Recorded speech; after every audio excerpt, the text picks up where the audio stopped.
Manufacturing करने में लोगों का भारत में तेल क्यों निकलता है? ये लैंड कॉस्ट कब से बढ़ना चालू हुआ और कब दिक्कत बनी? शुरू से दिक्कत है कि ये अब बढ़ी है और क्यों? पर्टिकुलरली लैंड कॉस्ट 1990 से। क्या बिजली की चोरी भी हो रही है? तो महाराष्ट्र में किस्सा क्या है, क्यों इतनी महंगी है? स्किल्ड लेबर की बहुत बड़ी दिक्कत है। मैंने यहाँ कई फैक्ट्री के मालिकों से बात की। हर आदमी बाबू बनना चाहता है हमारे समाज में, आईएएस बनना है, क्योंकि सबसे ऊपर तो आईएएस ही बैठेगा, इंजीनियर की। सीधी बात यही है ना। Archaeological survey of India archaeologist नहीं चलाएगा, आईएएस चलाएगा। Reserve bank of India economist नहीं चलाएगा, आईएएस चलाएगा। ये तो पब्लिक सेक्टर यूनिट इंजीनियर नहीं चलाएगा आपकी तरह, वो भी आईएएस। कोई भी खराब चीज है ना, अरे यार अपना मेड इन इंडिया का खराबी, मतलब मजाक करें।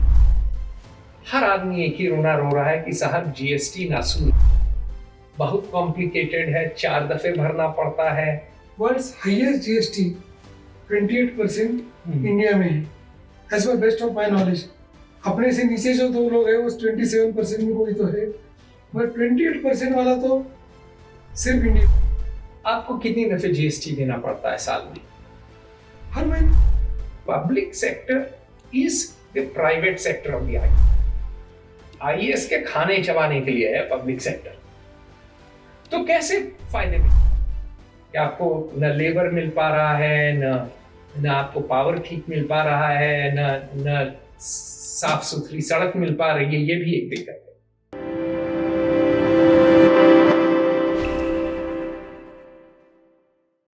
नमस्कार, आज मेरे साथ तुषार चिवटे दोबारा हैं। ये सिटी स्ट्रेंथ के फाउंडर हैं, डंबल्स बनाते हैं। अगर आपको व्यायाम का शौक है, भुजदंड का शौक है, डोले वोले बनाना चाहते हैं, तो आप इनके डंबल्स खरीदिए। इनके डंबल उठाते वक्त एंटी क्लॉकवाइज घूमते हैं, तो आपके जॉइंट्स पे झटके कम पड़ते हैं। मैं स्वयं इनके डंबल्स उपयोग करता हूं, इन्होंने बड़े प्रेम से मुझे दिए, तो वॉशिंगटन डीसी में रखे हैं। और आज बात हम करेंगे डंबल्स की नहीं, इनके जीवन की नहीं, आज बात करेंगे छोटे मैन्युफैक्चरर्स के चैलेंज पे। और बात ये हम इसलिए कर रहे हैं क्योंकि भारत आजादी के बाद एक मैन्युफैक्चरिंग नेशन बनने का प्रयास किया है।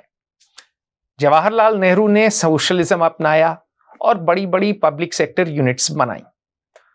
वो प्रयोग आधा कामयाब हुआ, वो प्रयोग कहीं भी पूरा कामयाब तो नहीं हुआ, सोवियत रूस तक में नहीं हुआ, और भारत में आधा कामयाब हुआ। उसके बाद बिल्कुल ही ट्रेन पटरी से उतर आई, क्योंकि पब्लिक सेक्टर यूनिट्स में आईएएस बैठ गए और पब्लिक सेक्टर आईएएस का प्राइवेट सेक्टर बन गया। तो उसको टैक्स पेयर जो है खिला पिला के सफेद हाथी की तरह जिंदा रखता रहा। फिर 1991 आया, थोड़े रिफॉर्म्स हुए और इकोनॉमिक ग्रोथ हुई, लेकिन थोड़ा डी इंडस्ट्रियलाइजेशन भी हुआ। और हम कभी भी ठीक से मैन्युफैक्चरिंग उठा नहीं पाए। आज मैन्युफैक्चरिंग है 13.5%, 13.5%। नरेंद्र मोदी जब प्रधानमंत्री बने 2014 में, उसके बाद उन्होंने कहा कि हम मैन्युफैक्चरिंग को 25% करेंगे जीडीपी की, 25%। वो हो ना सका उनसे। मेक इन इंडिया भी लाए, लेकिन उसके बाद डिमोनेटाइजेशन का धक्का और जीएसटी का धक्का, जिस तरह जीएसटी रोल आउट हुआ, उससे स्मॉल और मीडियम साइज्ड इंडस्ट्री को बहुत बड़ा नुकसान हुआ। और इन 2 धक्कों की वजह से और बहुत अलग कारणों की वजह से मैन्युफैक्चरिंग उठ न सकी। आज बात करते हैं एक आदमी से जो अपने हाथ मैले करता है, जो कि हाथ में कालिख रोज लगाता है, जो कि मैन्युफैक्चरर है, और पूछते हैं कि मैन्युफैक्चरिंग करने में लोगों का भारत में तेल क्यों निकलता है। तुषार जी, स्वागत। नमस्ते।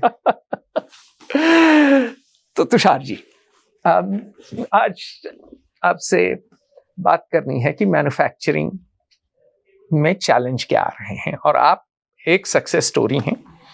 आपने शायद शरद सर्राफ का पॉडकास्ट सुना होगा, जो कि दुनिया के सबसे बड़े ऑयल ड्रम कैप के मैन्युफैक्चरर हैं, मुंबई में रहते हैं। उन्होंने शुरू किया था 1970s में, इंदिरा गांधी के सोशलिज्म के ज़माने में। उनका भी बहुत तेल निकला था, लेकिन बड़े कामयाब हैं वो, बड़े अच्छे आदमी हैं, IIT बॉम्बे के प्रेसिडेंट भी हैं। आपकी बात करते हैं। आपने 5 चैलेंज कहे थे पिछले इंटरव्यू में, पिछला संवाद जो हमारा हुआ उसमें आपने कहा 5 चैलेंज। अब आप उन 5 चैलेंज, पहले 5 चैलेंज बताइए और विस्तार से उन 5 पे बात करते हैं। जैसे कि हमने शुरू में आपको बताया था कि मैन्युफैक्चरिंग के लिए पहली जो चीज़ लगेगी, तो वो आप कोई भी चीज़ अगर बनाओगे तो पहले तो लगेगी लैंड आपको। तो लैंड कॉस्ट जो है, तो पर्टिकुलरली अगर हम पूना की बात करें तो आज की तारीख में लैंड खरीद कर या इवन रेंट पर लेकर भी कंपनी चलाना काफी दिक्कत का काम है। तो लैंड कॉस्ट काफी हाई है, काफी हाई है। दूसरी दिक्कत है पावर। इलेक्ट्रिसिटी रेट्स जो महाराष्ट्र के हैं वो पूरे हिंदुस्तान में सबसे ज्यादा है पर यूनिट जो चार्जेस है, और भारत में बाकी जगहों से ज्यादा है। पूरे हिंदुस्तान में सबसे ज्यादा महाराष्ट्र में है। भारत में बाकी जगहों से ज्यादा है। वियतनाम, चीन का पावर का दाम हमसे यहाँ से कम है, और आप भारत में सबसे ज्यादा है। हाँ, मतलब भारत विश्व में सबसे ज्यादा है और हम भारत में सबसे ज्यादा है। अच्छा। तीसरी चीज है स्किल्ड लेबर। इस पे हमने बात भी की पिछली दफे। हाँ। और फिर टैक्सेशन। आपने जब बात की थी 5वीं चीज की, तो वो थी फंड, कैपिटल रेज। हाँ, कैपिटल स्टार्व्ड हैं आप, कि कैपिटल की कमी है। चलिए, तो ये बताइए लैंड कॉस्ट, ये लैंड कॉस्ट कब से बढ़ना चालू हुआ और कब दिक्कत बनी? शुरू से दिक्कत है कि ये अब बढ़ी है, और क्यों ये दिक्कत है? पूना में पर्टिकुलरली लैंड कॉस्ट 1990 से 92 के आसपास थोड़ा जर्क लिए, मतलब अपलिफ्ट हुई थी। अच्छा। अगर 2010 के आसपास वो काफी मतलब शूट हो गई। अच्छा, क्यों? बहुत सारे लोग अभी, मतलब लैंड कॉस्ट बढ़ती है इतना, इधर पॉपुलेशन जैसे बढ़ता है, अभी जो फैसिलिटीज है वो, मतलब जो नियर बाय गाँव है वहाँ की तुलना में यहाँ की एजुकेशन फैसिलिटी, यहाँ की मेडिकल फैसिलिटी सिटीज में आपको ज़्यादा मिलेगी। तो ऑब्वियसली लोग वहाँ से उठ के यहाँ आएंगे। आज की तारीख में अगर आप देखो तो पानी का दुर्भिक्ष सभी जगह है, पूना में उतना कंपेरेटिवली कम है। तो सारे लोग उठ के जब पूना आने लगे तो यहाँ की कॉस्ट बढ़नी स्वाभाविक है। Demand supply. तो इस पे जरा सा और सोचते हैं। अर्बनाइजेशन, शहरीकरण बहुत जगह हो रहा है और बहुत जोर से हो रहा है। और अगर आप भारत के शहरों को देखिए तो थर्ड वर्ल्ड लगते हैं। पॉटहोल है, ये है। अभी मुंबई से आया, बिल्कुल ही वैसे तो विशाल विकराल महानगर है, लेकिन आप सिंगापुर जाइए, आप तो गए भी हैं, बाकी जगह जाइए तो वहाँ कचरा उठता है, बाकी फैसिलिटीज हैं। हमारे यहाँ इतनी तेजी से हुआ है शहरीकरण और सरकार उसको जो है हैंडल नहीं कर पाई है। तो आप ये बताइए कि ये शहरीकरण कम हो सकता है कि और होता जाएगा? और लैंड कॉस्ट से बचने के लिए क्या इंडस्ट्री आपको अब गांव लेके जानी पड़ेगी क्या? शहरीकरण का तो रुकने का कोई चांस है नहीं, और बढ़ेगा। और बढ़ेगा। अभी आज की तारीख में अगर आप पूना का ही देखो तो हम लोग नियर मेट्रो के 500 मीटर दायरे में 4 टाइम्स FSI दे रहे हैं और बाकी जगह भी FSI बढ़ रहे हैं। तो जो आप पहले 2 माला या 3 माला की बिल्डिंग हुआ करती थी, अभी वो वहाँ 20-20, 22-22 माले की बिल्डिंगें बनेगी। आपकी बिल्डिंग की हाइट बढ़ेगी मगर रोड की विड्थ नहीं बढ़ रही है।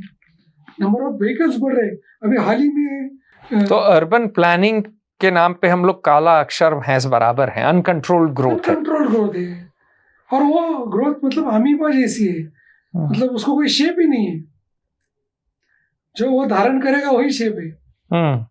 तो ये तो अर्बन गवर्नेंस का कोलैप्स है ना देश में, क्योंकि इलेक्टेड मेयर के पास तो कोई पावर है नहीं शहर में, चलाता तो वही आईएएस है। हमारे यहाँ तो अभी पिछले 4 साल से 3.5-4 साल से तो मेयर ही नहीं है, मतलब body नहीं है। तो आपकी आवाज तो कुछ है ही नहीं शहर चलाने में, जीरो। तो ये तो बहुत बड़ी दिक्कत है आपके लिए और इंडस्ट्री के लिए। तो ये और इस डिमांड की वजह से, और चूंकि सप्लाई सीमित है, आपकी लैंड कॉस्ट बढ़ गई। क्या आप इस कॉस्ट को कम कर सकते हैं थोड़ा बाहर आके, मैन्युफैक्चरिंग बाहर ले जाके, कि वहां आपको वर्कर नहीं मिलेगा, वहां आपको पावर नहीं मिलेगा? अभी जब मैंने शुरू किया था तब आज की जो मेरी कंपनी है वो बाहर ही हुआ करती थी। अच्छा। अभी वो सिटी के अंदर आ गई। तो अभी मैं जब वहाँ मैंने शुरू किया था, हाँ, कहाँ शुरू किया था? नरेगांव में। नरेगांव में, हाँ। तो वहाँ रोड नहीं थे, हाँ हाँ। इलेक्ट्रिसिटी का प्रॉब्लम था, तो जनरेटर से काम चलता था? इलेक्ट्रिसिटी थी, हाँ हाँ। और कभी जाती थी, कुछ प्रॉब्लम होते थे तो सॉल्व करने के लिए लोग नहीं आते थे, क्योंकि मान लो बारिश हो गई और वो एमएससीबी के मेंटेनेंस वालों का आना है, तो वो मुझे कहता था अरे उधर बहुत कीचड़ है, अभी नहीं आऊँगा, कल आता हूँ सुबह। तो मेरा टाइम जाता था। अभी रोड हो गए तो अभी मान लो कल मुझे यहाँ से उठ के फिर दोबारा जाना पड़ा, तो फिर हम स्क्वायर वन पर आ जाएंगे, फिर स्क्रैच से चालू। तो इस चक्कर में हम कॉम्पीट कब करेंगे? जिंदगी ऐसी निकल जाएगी। तो चलिए, अब इससे निजात तो नहीं है, लैंड कॉस्ट तो हाई रहेंगी। पावर की बात करिए, पावर इतना हाई क्यों है और इसका कोई निजात है आपके पास कि नहीं? नहीं, एक्चुअली पावर अभी उन्होंने हाल ही में हमारे चीफ मिनिस्टर ने कहा है कि पावर, वो भी आईएएस चलाता है। पावर अभी वो भी कोई करेंगे ऐसे बोला नहीं, था। वो भी कोई इंजीनियर या कोई टेक्नीशियन नहीं चलाता, इलेक्ट्रिकल इंजीनियर ही चला दे, वो भी आईएएस चलाता है। उन्होंने कहा था चीफ मिनिस्टर साहब ने कि पावर सस्ता करेंगे, मगर शायद उनको ऑब्जेक्शन लिया अभी, जैसे आप देवेंद्र फडणवीस ने कहा था। उन्होंने कहा था कि वो सोलर एनर्जी का कुछ प्रयोग करने वाले थे, मगर उसमें भी अभी दिक्कत आ गई लगता है, क्योंकि उनका जो महावितरण है उन्होंने ऑब्जेक्शन लिया है उसके लिए। क्यों? वो कहते हैं कि वो होगा नहीं। सोलर नहीं चाहते क्या वो? नहीं, सोलर भी फिर भी जो डिमांड है वो डिमांड में हम लोग कॉस्ट रिडक्शन नहीं कर सकते। अच्छा, पोसेगा नहीं शायद, मतलब सोलर में इन्वेस्टमेंट ज्यादा चाहिए क्या? सोलर का नहीं, उनका जो विचार अलग थी कि सोलर की जो पावर है वो आपकी एग्रीकल्चर को दे देंगे, जहाँ मतलब ज्यादा डिमांड नहीं, मतलब इसकी नहीं है। जैसे हमको एचपीज में लगती है, इंडस्ट्री को जो जितनी ताकत कैपेसिटी लगती है वहाँ उतनी नहीं लगती। उनको ये पंप्स चलाने हैं, ये चला ऑर्डिनरी पावर पर वो चल सकता है, घरेलू जैसी वीज उस पर चल सकता है, जबकि इंडस्ट्री के लिए ज्यादा पावर चाहिए, ज्यादा हेवी पावर लगेगी, केवीज में ज्यादा लगेगी। तो ये बताइए कि क्या बिजली सस्ती या फ्री देते हैं ये किसानों को? किसानों को शायद उनका मीटर ही अलग रहते हैं, उनकी जो यूनिट्स है उसका काउंटिंग और उसके जो कैलकुलेशन है। अच्छा, सबसे सस्ती किसानों को ही मिलती है, उसके बाद घर को, उनके बाद इंडस्ट्री को, उसके बाद कमर्शियल्स। ठीक है, और ये बताइए कि क्या बिजली की चोरी भी हो रही है महाराष्ट्र स्टेट इलेक्ट्रिसिटी बोर्ड? क्योंकि देखिए, अगर बिजली का दाम ज्यादा है तो 5-6 कारण, चलिए 2-4 हो सकते हैं, 5-6 नहीं। तो पहला कारण ये हो सकता है कि प्रोडक्शन कॉस्ट हाई हो, लेकिन प्रोडक्शन कॉस्ट तो एक पावर प्लांट अगर एफिशिएंट है तो वही होना चाहिए, उड़ीसा में हो या महाराष्ट्र में। कोयला आप जलाएंगे नहीं तो सोलर करेंगे, विंड तो बहुत कम है यहाँ, ठीक? तो प्रोडक्शन कॉस्ट होनी नहीं चाहिए। फिर डिस्ट्रीब्यूशन कॉस्ट है, डिस्ट्रीब्यूशन कॉस्ट अगर आपका इनएफिशिएंट ग्रिड है तो शायद वो हो सकता है, और चोरी है बिजली की, अगर चोरी है तो कॉस्ट बढ़ जाएंगी, क्योंकि जो बिल दे रहा है उसके लिए महंगा कहीं से तो पैसा आएगा।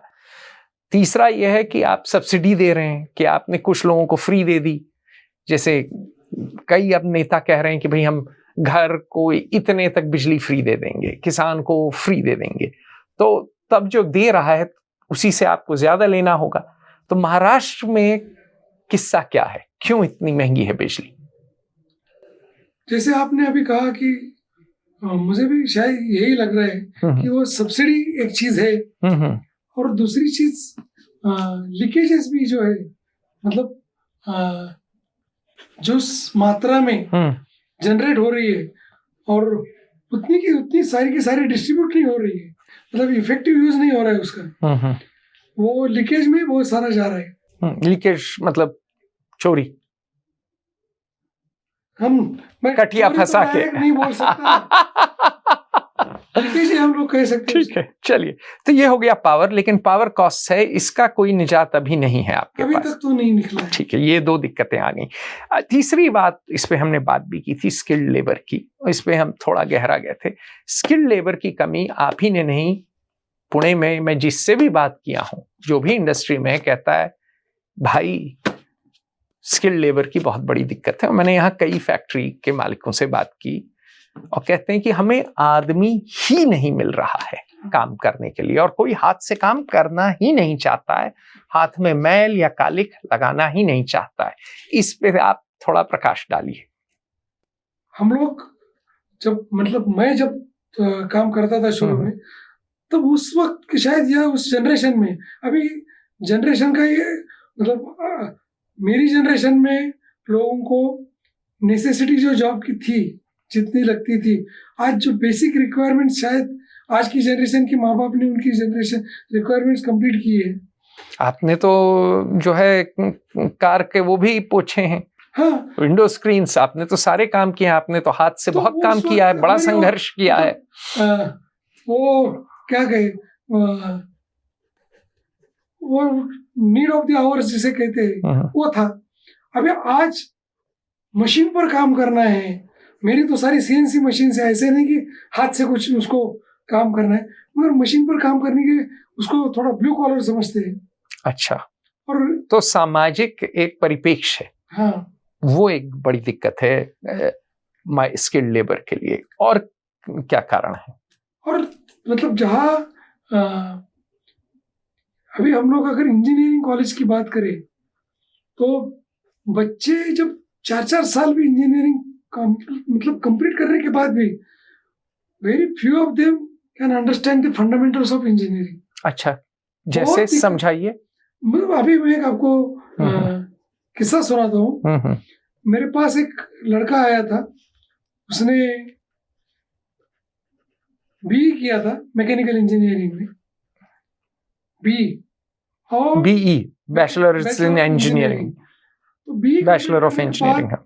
अभी मैंने उससे कुछ बेसिक क्वेश्चन पूछे थे इंटरव्यू में, जबकि हम लोग अभी आज तो वो भी नहीं कर रहे कि भाई आ जा तो नौकरी पे लग जा। तो मैंने जब उसको बेसिक क्वेश्चन पूछे थे, तो क्या बेसिक क्वेश्चन?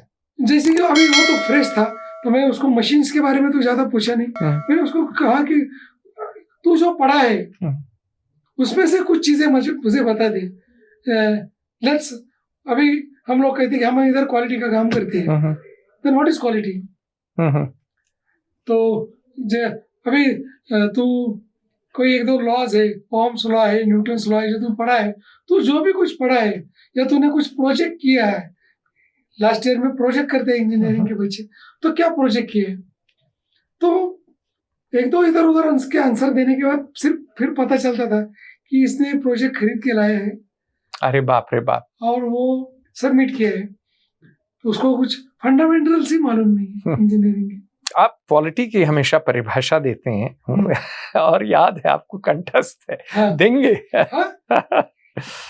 वो क्वालिटी की जो डेफिनेशन है वो, मतलब generally people say quality is a fitness to use, वही क्वालिटी है, मगर एक्चुअली क्वालिटी की डेफिनेशन ये है, it is a totality of characteristics of an entity that bears on its ability to satisfy stated and intended needs of the customers. ये quality की परिभाषा है। देखिए, याद है आपको, कंठस्थ है। कंठस्थ है क्योंकि वो खून में है वो। आपने 20 साल काम किया था किया है उसमें। बाबा कल्याणी के यहाँ भारत फोर्ज में। साहब बोलते हैं।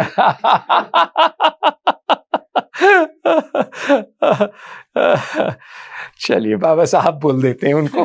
मैं तो सोचता हूँ बाबा साहब, तो मैं बाबा साहब भीमराव अंबेडकर को बोलता हूँ, ये दूसरे बाबा साहब आ गए। चलिए, मैं तो हर आदमी को इंसानी मानता हूँ। दिग्गज थे लेकिन इंसानी थे। चलिए, तो आप स्किल्ड लेबर की जो आपने बात कही कि एक तो सोशल परसेप्शन की ब्लू कॉलर समझते हैं तो आते नहीं है, दूसरा इंजीनियरिंग कॉलेज से भी पढ़ के आ रहे हैं, उनको पता ही नहीं है बेसिक्स। मैंने आईआईटी में पढ़ा है, आपको तो पता है, कुछ साल विजिटिंग प्रोफेसर था, और मैं अचरज में था कि मैकेनिकल इंजीनियर इंजन ऑयल नहीं बदला था कभी, इलेक्ट्रिकल इंजीनियर पंखा ठीक नहीं कर सकता था अगर थोड़ी सी प्रॉब्लम हो। तो मैं हमेशा कहता था कि ये बहुत से हमारे इंजीनियर और आईआईटी के भी इंजीनियर फ्रॉड इंजीनियर हैं, क्योंकि इंजीनियरिंग कुछ करें, वो चाहते हैं कि बाद में सॉफ्टवेयर की नौकरी मिल जाए या अमूल में मार्केटिंग कर लें। ये जो आप ये बात कही बहुत बड़ी दिक्कत है। यही दिक्कत है कि जब से ये सॉफ्टवेयर कंपनीज ने, मतलब आप कंप्यूटर पर काम करना है, कंप्यूटर इंजीनियर चाहिए आपको, फिर उन्होंने क्या किया कि हर टाइप के इंजीनियर्स को उधर लेना चालू किया। जो आज हम लोग, मैंने जैसे बताया आपको कि हम लोग कोई भी आओ, यू आर वेलकम, ऐसे करके लोग उनको ले रहे। उन्होंने वो, आप तो बीकॉम को भी ले रहे हैं, तो वैसे उन्होंने भी ये मैकेनिकल इंजीनियर्स को लेना चालू किया। फिर उनको पता चला कि ये मुझे जो इंजीनियरिंग है इससे कुछ लेना देना है नहीं, वो मुझे जो सिखाएंगे, इधर एंट्री डालो और टाटा एंट्री ऑपरेटर बन जाओ। वो मतलब सॉरी टू से, पर वो एक एल में वो डाल दिया, चले हिंजौड़ी। तो फिर तो वहां से थोड़ा दिक्कत होना चालू हो गया कि फंडामेंटल इंजीनियरिंग का काम क्या है। अभी जब मैं इंजीनियरिंग कर रहा था तो हमें पहले एक शीट दिया करते थे, फर्स्ट शीट ड्राइंग का, engineering drawing is a language of engineer. और आज की तारीख में आप किसी को ड्राइंग दिखाओ, इंजीनियरिंग का कंपाउंड का ड्राइंग दिखाओ, वो समझेगा नहीं ये व्यू कौन सा है, कैसे, इसमें क्या प्रोडक्ट क्या बनाना है, क्योंकि सारी चीज। और ये मतलब जो अर्लियर लोग कैलकुलेशन करते थे, फिर कैलकुलेटर आने के बाद सब 100+100 करने के लिए भी आप कैलकुलेटर यूज करने लगे लोग। वैसे हर चीज के लिए गूगल, और हर चीज, अरे सारा इजीली एक्सेसिबल हो गया। तो इंजीनियरिंग का जो फंडामेंटल रोल था, क्रिएशन, जनरेशन, वो अभी है नहीं। लेकिन आप ये बताइए कि कुछ दिक्कत, ये दिक्कत तो कई देशों में आई। मैं यूके में पढ़ा, आपको तो पता है, मैं ऑक्सफोर्ड में था, और हम ये हमेशा पढ़ते थे कि वहाँ मैन्युफैक्चरिंग वहाँ काफ़ी नीचे चली गई, और वहाँ फाइनेंशियलाइजेशन हो गया इकोनॉमी का, कि हर आदमी हिस्ट्री पढ़ के भी बन रहा है गोल्डमैन सैक्स का बैंकर, और इंजीनियरिंग पढ़ के भी गोल्डमैन सैक्स का बैंकर, और उनकी मैन्युफैक्चरिंग बहुत नीचे गई। यूएस में भी देखिए, अब डोनाल्ड ट्रंप कितना हंगामा कर रहे हैं, क्यों कर रहे हैं? मैन्युफैक्चरिंग वापस लाने के लिए। हालांकि वहाँ फिर भी मैन्युफैक्चरिंग रही, इतना बड़ा देश है, लेकिन बहुत सी चली भी गई। मैन्युफैक्चरिंग जिन देशों में है, कई देशों में है, लेकिन जिन देशों में है अच्छी तरह, पतन के बावजूद, जर्मनी और जापान, और जिन देशों में बढ़ी है बहुत, वो है चीन, वियतनाम, साउथ कोरिया अब शिप्स बना रहा है, पहले यूके में बनती थी, अब पुसान में बन रही हैं। तो क्या कारण है कि वो सफल हुए, और उनसे क्या नसीहत ले सकते हैं, उनसे क्या शिक्षा ले सकते हैं? आप अगर अभी साउथ कोरिया की अगर बात करें, तो South Korea as compare to India बहुत छोटा सा देश है। बिल्कुल, वियतनाम भी छोटा है साहब। इतने छोटे देश होने के बावजूद, मतलब पॉपुलेशन में वो हमारे एक स्टेट की से पॉपुलेशन से भी कम रहेंगे, मगर वो जो लोग हैं, तो वो हम लोग क्रिएटर्स नहीं बना रहे हैं, हम लोग कंज्यूमर बना रहे हैं। जैसे अभी शुरुआत के इंटरव्यू में तो आपने कहा, आपने बहुत बड़ी बात कही कि हम क्रिएटर नहीं बना रहे हैं, कंज्यूमर बना रहे हैं सिर्फ। क्योंकि हम लोग क्या कर रहे हैं, देखिए चाइना का जो मैन्युफैक्चरिंग का जो जीडीपी है, वो तकरीबन 40% तक गया है। हमारा 13.5% है। और जबकि आपने 2025 में हमको 25 होना था, तो हम 17 से 13.5 में गए। मतलब हमारी ग्रोथ हो रही है, मगर हमने गियर्स रिवर्स डाला हुआ है। तो रिवर्स गियर में हमारी ग्रोथ हो रही है। तो ये, और जैसे जैसे अपना मैन्युफैक्चरिंग घटेगा, प्रोडक्टिविटी कम होगी ऑब्वियसली। और हम लोग आत्मनिर्भर भारत की बात कर रहे हैं, बट हम लोग निर्भर दूसरे पे होते जा रहे हैं। आज सैमसंग जैसी कंपनी साउथ कोरिया की इंडिया में जितना टर्नओवर करती है, जितना पैसा कमाती है, उनको पैसा दे कौन रहा है? हम ही लोग दे रहे हैं। मैं तो उस पे बात करते हैं। आप सहमत हूं, लेकिन स्किल्ड लेबर आपने कहा कि एक तो सोशल कारण है, सामाजिक कारण है कि भाई ब्लू कॉलर काम ही नहीं करना है, हाथ से काम नहीं करना है, हाथ काला नहीं करना है। शायद हमारा कास्ट और क्लास सिस्टम भी उसमें है कि हर आदमी बाबू बनना चाहता है हमारे समाज में, आईएएस बनना है, क्योंकि सबसे ऊपर तो आईएएस ही बैठेगा, इंजीनियर की कोई औकात नहीं है। सीधी बात यही है ना। Archaeological survey of India archaeologist नहीं चलाएगा, आईएएस चलाएगा। Reserve bank of India economist नहीं चलाएगा, आईएएस चलाएगा। तो पब्लिक सेक्टर यूनिट इंजीनियर नहीं चलाएगा आपकी तरह, वो भी आईएएस चलाएगा। तो एक तो वो दिक्कत है, लेकिन उससे आपका एक वो सेंटेंस मुझे याद है, कल्चर टू एग्रीकल्चर। अरे अभी जो डीजी बना है, डीजी सिविल एविएशन, वो एग्रीकल्चर से गया है सिविल एविएशन में। तो वो तो खैर सामाजिक दिक्कत है ही, ठीक। दूसरी दिक्कत आपने कहा कि एजुकेशन का कोलैप्स हुआ है, इंजीनियरिंग एजुकेशन का, कि लोग जाते ऐसे ही हैं इंजीनियरिंग करने, आता कुछ नहीं है, काला अक्षर भैंस बराबर है। दो कारण ये हैं। और कोई कारण है स्किल्ड लेबर नीचे जाने का? क्या लोगों को आजकल माँ बाप कुछ ज्यादा ही खिला पिला रहे हैं, सरकार मुफ्त में अनाज दे रही है, वो भी कारण है क्या? नहीं, हम लोग तो अभी कैलकुलेशन में, मतलब इंडिया की आबादी देखते हैं ना, तो 150 करोड़ नहीं देखते, हम 70 करोड़ पर ही खुश है। तो 70 नहीं मीन्स कितना आ जाएगा, 8 और हाँ बराबर 70 करोड़ ही आ जाएंगे। 80 करोड़ को तो मुफ्त का राशन है, वो तो अपने कैलकुलेशन में है नहीं, वो आने से रहे हमारे पास, कोई जरूरत है नहीं। तो उससे भी फर्क पड़ रहा है। हम लोग मतलब 70 करोड़ में से जो बचेंगे वो हमारे पास आएंगे। अच्छा, तो इससे क्या निजात क्या है, आप बताइए। आपने साउथ कोरिया की कही, वियतनाम की बात करी। वियतनाम मैंने कहा, उनकी सफलता का क्या कारण है? उनके पास स्किल्ड लेबर कैसे आ रहा है? हमें क्या करना चाहिए? स्किल्ड लेबर सर, ये थोड़ा उस बाकी पे आएंगे। हाँ, आप बताइए। ये रहेगा, मैंने कई साल पहले एक इंटरव्यू देखी थी, महाराष्ट्र की थे, वो पुणे के थे, जनरल एडमिरल नाडकर्णी, नेवी के चीफ। हाँ, बड़ा नाम है उनका। हाँ, तो जीवित हैं अभी नाडकर्णी जी? नाडकर्णी साहब काफी सीनियर थे उस वक्त, और मैं काफी छोटा था। अच्छा। और वो इंटरव्यू की बात मुझे याद रही, तो उनको यही पूछा गया था कि आपको क्या लगता है कि हम किधर लैग कर रहे हैं? तो देखिए, हमारे पास सारी चीजें हैं, मगर जहाँ हम कम हैं वो है अपने राष्ट्र की प्रति जो भावना है। आप साउथ कोरिया की बात जब करेंगे तो, या जापान की बात करेंगे, तो वो अपने देश के प्रोडक्ट के प्रति, अपने देश के प्रति, हर चीज के प्रति बहुत गर्व महसूस करते हैं। प्राइड है उनके पास। और वैसे हम लोग कोई भी खराब चीज है ना, अरे यार अपना मेड इन इंडिया का खराबी, मतलब मजाक करेंगे उसका। तो चलता है, एक हमारी प्रवृत्ति हो गई है, चलता है। तो वो एटीट्यूड सबसे खराब है। मैं हमेशा कहता हूं चलता है, नहीं चलता है। खासकर अच्छी चीज में बिल्कुल चलता है नहीं, आपको ध्यान देना पड़ता है और काम करना पड़ता है। मेरी जो अभी हम लोग, मैंने जैसे आपको बताया कि डिजिटल इसमें जा रहे, तो मेरी लाइन ही वो है, Indian products are the quality products, IP is equal to QP. चलिए, तो स्किल्ड लेबर से आप कैसे गए? आप जा रहे हैं युवाओं के पास, आपने बताया, आप कह रहे हैं हाथ से काम करिए, हमारे पास आएंगे, आपको हर एक्सपोजर मिलेगा, और हाथ से काम करेंगे तो आजीवन काम कर सकेंगे। और आप गांव अलग ही आ जाता है, और आप गांव की ओर भी जा रहे हैं वर्कर लाने, और आप बीए बीकॉम को भी ले रहे हैं और ट्रेनिंग दे रहे हैं, यही कर रहे हैं ना आप स्किल्ड लेबर के लिए। लेकिन ये आप अपने लेवल पे कर रहे हैं। जैसा जितना कर सकते हैं। स्किल्ड लेबर से क्या इंडस्ट्री कुछ स्किल्ड लेबर की कमी से क्या इंडस्ट्री निजात पा सकती है? क्या करना चाहिए? हम यहाँ बैठे हैं, MCCIA में बैठे हैं, Maratha chambers of commerce, industry and agriculture में मिलके कुछ कर सकते हैं हम लोग, आप लोग यहाँ?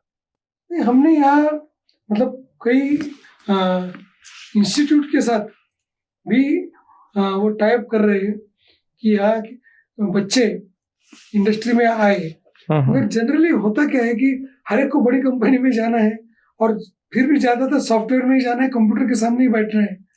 तो एट एक्चुअल मशीन पर काम करने के लिए बहुत कम लोग तैयार होते। तो उसको बदल कैसे कुछ सकते हैं? वही मैं आपसे सुझाव पूछ रहा हूँ। ये तो हमको पता है सॉफ्टवेयर से भी नुकसान हो रहा है, लेकिन कोई बदलाव कर सकते हैं?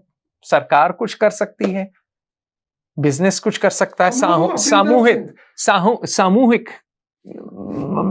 तरीके से। ये है कि जो मैन्युफैक्चरिंग सेक्टर है उसकी, जैसे मैंने आपको बताया कि वहाँ लागत ज्यादा, मशीनरीज, टूलिंग्स, रॉ मटेरियल्स, इसमें ज्यादा लागत होती है, तो इनको सैलरी देने के लिए लिमिटेशंस आ जाती है।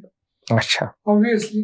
तो इनकी जो सैलरी स्ट्रक्चर रहता है मैन्युफैक्चरिंग सेगमेंट का, वो सर्विस सेक्टर से थोड़ा कम रहता है, जबकि job stability as compare to service sector manufacturing sector में ज्यादा रहती है। क्योंकि अगर देखिए ना, अगर आज मैं चाहूं कि मेरी कंपनी बंद करनी है तो इतनी सारी मशीन्स ये सब कहाँ लेके जाऊंगा मैं, जबकि सॉफ्टवेयर कंपनी को उसको ये करना है तो रेंटेड ऑफिस रहते हैं, वो निकल जा सकते हैं कंपैरेटिवली इजी वे में। समझ गया। लेकिन आपके पास, आपने कोई ऐसी कोई वो नहीं बताई, आपके पास अभी इस मर्ज की कोई दवा नहीं है। आप अपनी तरीके तो से दवा की मतलब स्किल्ड लेबर के लिए दवा की खोज पूरे पुणे को, जहाँ तक अभी मेरे कुछ मित्र है जो मुझसे बड़ी कंपनी चलाते हैं, तो जो मतलब मेरी जो जैसे आपने कहा कि आपके मेरे पास 10 लोग हैं और मुझे 45 करने हैं, 15 से 45 करने हैं ना, तो वो जिसके पास आज की तारीख में 45 है, तो मुझे लगता है कि वो बड़ा कंपनी है, मुझे 45 करने हैं, तो वो उसका रोना ये है कि मुझे एक्चुअली इधर 80-90 लोग चाहिए और मैं 45 में ही काम कर रहा हूँ। तो चलिए ये बात अब छोड़ते हैं, अब आते हैं टैक्सेशन और GST पे, जिसका रोना हर छोटा बिजनेस वाला रो रहा है। हर मैन्युफैक्चरर, मैं देश में पूरब जाऊं, पश्चिम जाऊं, उत्तर जाऊं, दक्षिण जाऊं, मध्य में बैठ जाऊं, ट्रेन में, एयरपोर्ट पे, बस में, ऑटो में तो कम, लेकिन बस में जरूर कभी कभार कोई मिल जाता है। हर आदमी एक ही रोना रो रहा है कि साहब GST नासूर हो गया, बहुत कॉम्प्लिकेटेड है, 4 दफे भरना पड़ता है, पहले हमको पैसा देना पड़ता है, हमारा पैसा बाद में आता है।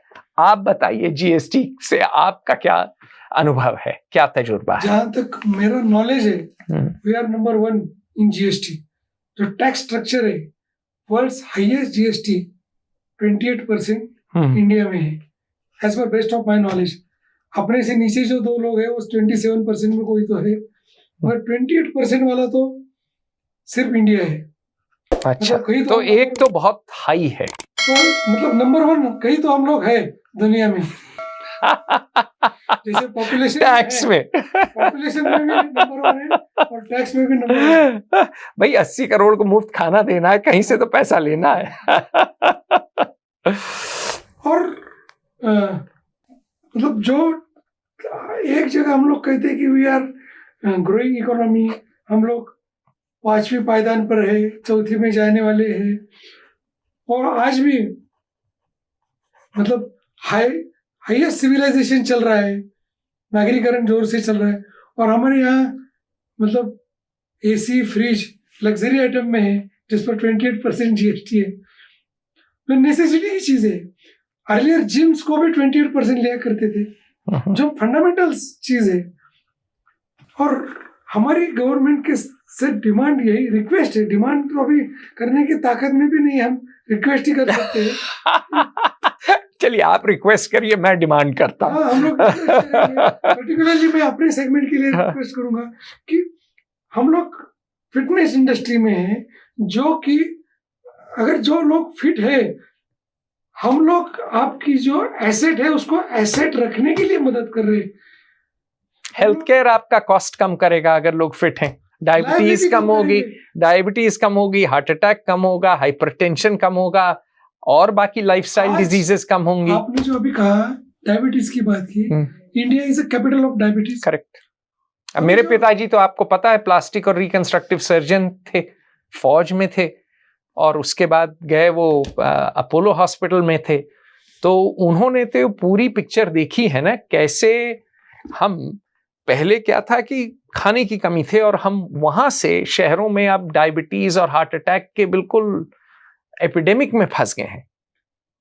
उसके लिए उन्होंने मतलब अभी काफी संशोधन चल रहा है, और उन्होंने जो कहा है कि डायबिटीज जो लाइफस्टाइल डिसीज है, तो उसे आप स्ट्रेंथ ट्रेनिंग से रिकवर कर हो सकते हो आप उसे। और मतलब ये है, फैक्ट्स है। और ये मतलब ये सेगमेंट को, जिम्स को आप 18% टैक्स लगा रहे हो। जो बंदा आपको, हम लोग मतलब जहाँ रिचार्ज होगा और रिचार्ज होके वो आपकी इकोनॉमी बढ़ाने के लिए काम करेगा, तो मैटर वो कौन से सेक्शन से है, उसको फिजिकल फिटनेस होना जरूरी है। और ये यूथ का देश है, ये सारी चीजें हम सुनते हैं, मगर उसका प्रैक्टिकल इम्प्लीमेंटेशन जहाँ उसको सपोर्ट करना है गवर्नमेंट की तरफ से, वो नहीं हो रहा है। तो आपको कितनी दफे जीएसटी देना पड़ता है साल में? हर महीने। हर महीने? हाँ, हर महीने की 20 तारीख को हमें जो ये महीने में जो मैंने काम किया उसका जीएसटी मुझे अगले महीने की 20 तारीख को देना है। और मान लीजिए आपने तो मुझे 2 डंबल दिए, मान लीजिए मैं जिम चला रहा हूँ, मैंने आपको 500 टन का ऑर्डर दिया, पेमेंट तो बहुत दफे मैं 6 महीने बाद करूंगा या 3 महीने बाद है।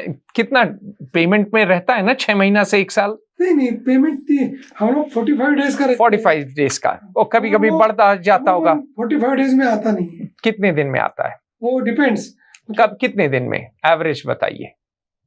60 डेज पकड़, 60 to 90, मान लीजिए 3 महीने।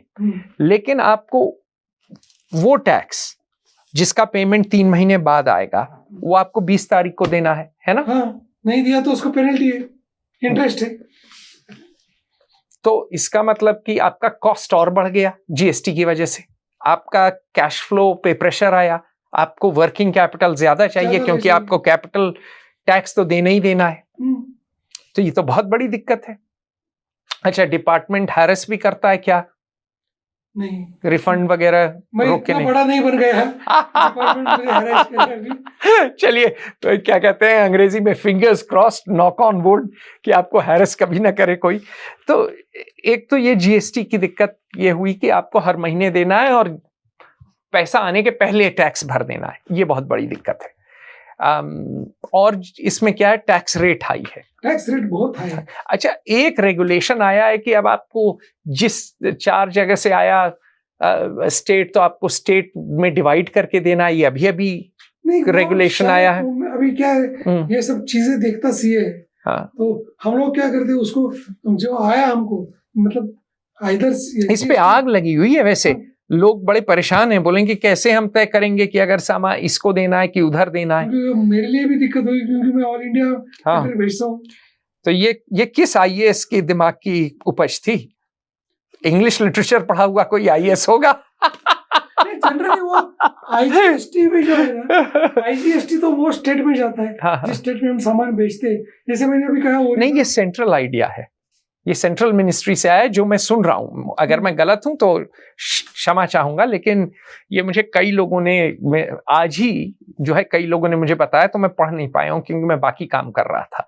तो वो भी मैं थोड़ा भयभीत हुआ कि और क्या नया इन्होंने भस्मासुर पैदा कर दिया है कि जो हाथ रखने पे आ गया है इंडस्ट्री के। उनका जो नया कुछ खोज निकालते हैं ना, हाँ। वो बड़ी, अभी आज की मैं आपको बात बोलूं, मैंने आज ही एक मटेरियल मेरा मध्य प्रदेश गया, तो वो ईवे बिल करने के लिए वो अभी कुछ एक आपको ओटीपी भेजते हैं। पहले वो ये नहीं था, अभी आई डोंट नो क्या उसके पीछे उनका सोच है, मगर मतलब वो एडिशन करते जा रहे हैं। मतलब हाँ, तो मतलब ईज ऑफ डूइंग बिजनेस अभी भी नहीं है, मुश्किल है।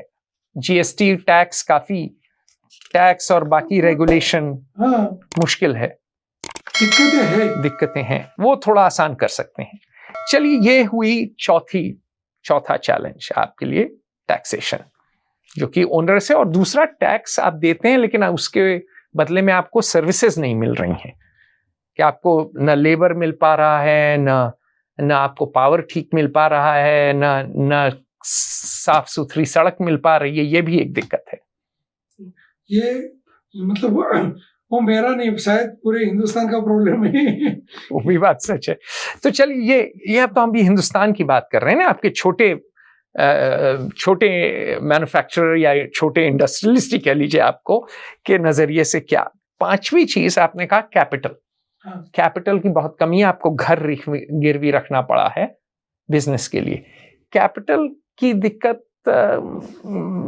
इतनी क्यों है? बैंक लोन नहीं देता है अगर घर गिरवी न रखें। हम लोग कंपनी के लिए लोन ले तो उसके रेट ऑफ इंटरेस्ट काफी हाई। अच्छा, मतलब 13-14% तक उसके रेट ऑफ इंटरेस्ट है। वेयर एज आप लोन अगेंस्ट प्रॉपर्टी वगैरह इस ढंग से जाते हो तो वो काफी कम है, दो it is not a official way actually. मगर ये मतलब this type of fund raising से हम लोग कितना बढ़ेंगे, क्योंकि हमारी प्रॉपर्टी भी ऐसी कुछ नहीं कि जिस पर कोई 10 करोड़ हमें लोन दे, तो वहाँ लिमिटेशंस आ जाती है। आप इन्वेस्टमेंट ले सकते हैं इक्विटी बेच के, कि 10% कंपनी की किसी को बेच दी, कि वो भी कठिन है? नहीं, शायद वो अभी एलएलपी में वो पॉसिबल है, जो मेरी कंपनी है उसमें पॉसिबल है, मगर मैंने अभी तक मतलब वो तक मैं गया नहीं हूँ। वो छोटी कंपनियां कर रही हैं क्या पुणे में कैपिटल के लिए? इधर जनरली क्या हो जाता है, छोटी कंपनी मतलब ये जो इन्वेस्टर आ जाते हैं वो सिर्फ फाइनेंसर टाइप के रहते हैं। अच्छा, मतलब उनको कुछ लेना देना नहीं है आपके इससे। अगर मैं जैसे कहूँ कि मेरा ये जुनून है मेरा प्रोडक्ट, तो उनके लिए वो प्रोडक्ट कुछ में मजा नहीं है, उनको इतने डाले इतने निकलने हैं। तो एक तो मतलब वो उनका शॉर्ट टर्म रहता है, और फाइनेंस बिल्कुल फाइनेंसियर टाइप रहता है, मैन्युफैक्चरिंग टाइप लॉन्ग टर्म नहीं है। ये समझा। तो ये दिक्कत तो अमेरिका में भी आई है। प्राइवेट इक्विटी ने एसेट स्ट्रिपिंग जिसे कहते हैं, कि अच्छी खासी बिजनेसेस को खत्म कर दिया, कि भैया इंडस्ट्री बंद कर दी और वो जमीन ही बेच के फ्लैट्स खड़े कर दिए। तो ये काफी हो रहा है, ये बहुत हो रहा है, ये यहाँ हो रहा है। हाँ। तो ये अमेरिका से बीमारी हम ले आए हैं, हमारे वॉटन स्कूल से। आपके यहाँ से ये कंपनी उसका वो आपकी यहाँ भी कंपनी, उन्होंने उधर की भी बेच दी अमेरिका की, और इधर पुणे में भी हमारे यहाँ कंपनी थी उनकी, तो वो कंपनी बेच के उस जगह पर उन्होंने रेसिडेंशियल प्रोजेक्ट बना दिया, काफी पैसे उसमें बन गए उनके। और मतलब जो अर्लियर हमने जो बात की थी, खुद का प्रोडक्शन, खुद का ब्रांड या मैन्युफैक्चरिंग, तो ये लोग ये सारी चीज से जो मतलब अभी कहते हैं कि बस हो गए, तो वो जमीन जायदाद सब बेच के वो किसी मतलब आराम से रहने को पसंद करने लगे कि ये मगजमारी नहीं चाहिए। तो कैपिटल पाने के लिए क्या हो सकता है? माहौल कैसे बदला जा सकता है? सरकार क्या कर सकती है? आपका क्या दृष्टिकोण है इसमें? हमने मतलब एक जो तो फर्क है, जैसे अभी हम लोग चाइना की बात कर रहे थे, तो चाइना के स्टील प्लांट गवर्नमेंट ओन है, और हमारे प्लांट प्राइवेट सेक्टर के हैं। और हमारी गवर्नमेंट की जो कितनी कंपनीज थी, आई डोंट नो व्हाई, मगर जब तक वो गवर्नमेंट के पास है वो घाटे में चलती है, कोई प्राइवेट सेक्टर वाला खरीदता है तो प्रॉफिट में जाती है। सीधी बात है, चोरी होती है। सबसे बड़ी चीज पब्लिक सेक्टर यूनिट में मैनेजमेंट से लेकर नीचे तक बहुत चोरी होती है। और दूसरी बात, दूसरी बात यह है कि लेबर और मैनेजमेंट काम भी नहीं करता है। आप HAL चले जाइए लखनऊ, मैं 17 साल का था और बास्केटबॉल खेलता था, वहां जाता था तो मैंने देखा लॉटरी खेलने लोग निकल आते थे काम के वक्त। काम कोई करता नहीं था, मतलब इक्का दुक्का जो लोग करते थे उनको लोग बेवकूफ समझते थे। और ये मैं अपने, अब मेरी उम्र 50 के ऊपर हो गई है, ये मैं अपने समय की बात कर रहा हूं। जब मैं 17 साल का था, मेरे ताऊजी नहीं रहे, उनका नाम कर्नल नरेंद्र बहादुर सिंह था, पुणे से ही रिटायर हुए। वो आर्म्ड फोर्सेस मेडिकल कॉलेज में थे, प्रोफेसर थे, आई सर्जन थे। वो हाथ से काम करते थे भाई, वो आंखों की सर्जरी करते थे, उनका हाथ बड़ा ही अच्छा था। मेरे पिताजी का भी हाथ अच्छा है, दोनों भाइयों का हाथ बहुत अच्छा था, मतलब देवतुल्य हाथ हैं दोनों के। कितनी जिंदगी बचाई हैं, कितने लोगों की आंखें बचाई मेरे ताऊजी ने। और वो यही कहते थे कि भाई ये कैसे प्लेन बनाएंगे जब ये लॉटरी खेल रहे हैं, कोई काम ही नहीं कर रहा है। वो वहीं सवेरे की सैर लेने आते थे और कभी कभी मेरे साथ शाम को भी आए आते थे। तो ये बीमारी तो बहुत पुरानी है पब्लिक सेक्टर की। और पब्लिक सेक्टर के ऊपर इंडियन एडमिनिस्ट्रेटिव सर्विस ऑफिसर बैठते थे, एयर इंडिया का भी हेड IAS ही होता था। और घाटे पे ही चला, VIP चलने लगे फ्री में। और मजाक में एक बड़े सीनियर IAS अफसर ने ही मुझसे कहा, और उसको एक IPS अफसर ने दोहराया कि public sector is the private sector of the IAS के खाने चबाने के लिए है पब्लिक सेक्टर। तो कैसे फायदे में चलेगी?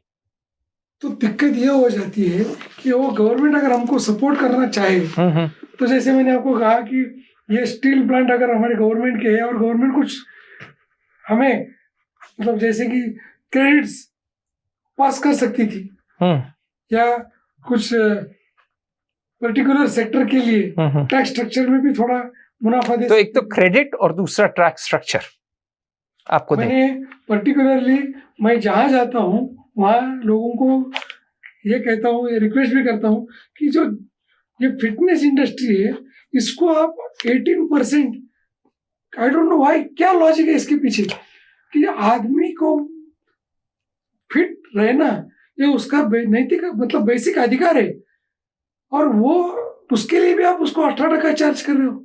तो एक तो क्या कर सकते हैं कि GST महीने के बजाय क्वार्टर कर दें या आधे साल कर दें मैन्युफैक्चरिंग के लिए, और प्रोविजन दें कि अगर आपका आया नहीं है कैश फ्लो, तो जब आए तो अब तो हर चीज डायरेक्ट डेबिट है, तो उस समय जब कैश आए तब वो 18% ले ले। इस तरह की चीजें तो कर सकते हैं, बिल्कुल।